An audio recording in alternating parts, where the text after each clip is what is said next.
What is going on, y'all? Site Perspectives GeoFox.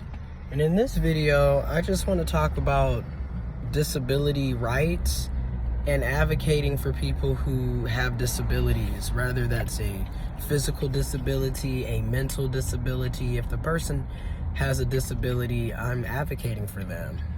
First of all, they are human beings, okay? People with disabilities, such as myself, such as your family members, your friends, you may have disabilities.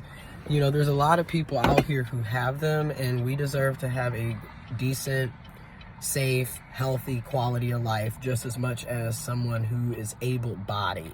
And when we say able-bodied, we basically mean someone who doesn't have any disabilities, rather that is a physical disability or a mental disability. And you know what? Something to think about?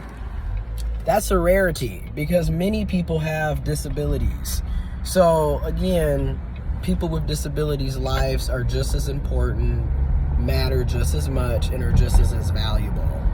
So the reason I'm talking about this is for various reasons, but one of them is today I came over this morning to my granny and mom's because my granny has had a court hearing, and one of the things that came out of COVID, and it's not 100% perfect, Lord knows we got a long way to go, things should be better, there should be more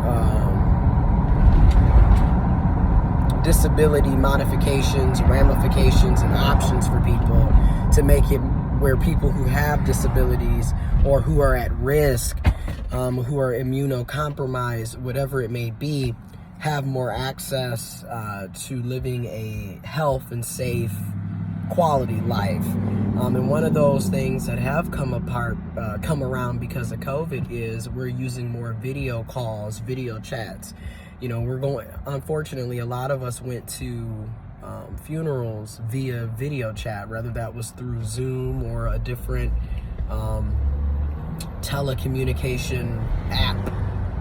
So today, there was a hearing for my great uncle's estate. He passed away a year and a half ago almost. He passed away in April of 2021 from COVID. Again, I lost 10 family members back to back between May of 2020 and April of 2021. It was a lot.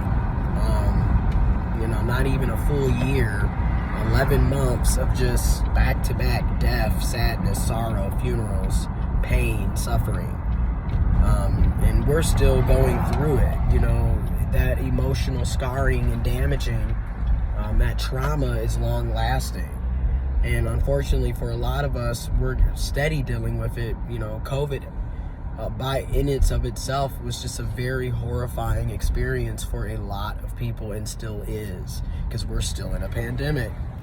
But one of the things that has come around because of everything going on is that nowadays it's easier for you, in some cases, if you advocate for yourself and they give you the option, it's easier for you to do some of these appointments online.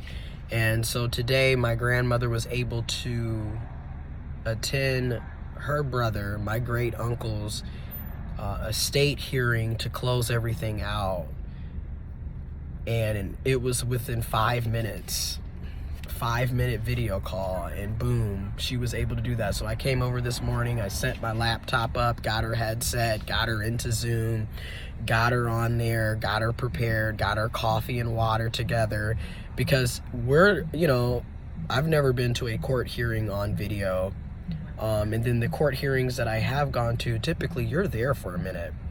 But this was very quick, within 5 minutes, boom, it was done with. And you just think, for my grandmother who's 77, almost 78, she's at risk for COVID, and just her immune system is weakened. She's older and she has mobility impairment issues. So this was just a nice accommodation being made for someone with a disability.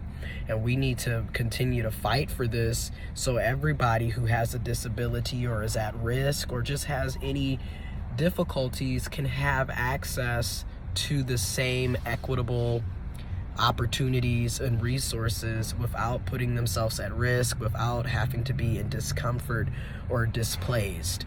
So I just wanted to share that. And again, we need to be advocating for people with disabilities and human lives in general. I'm out.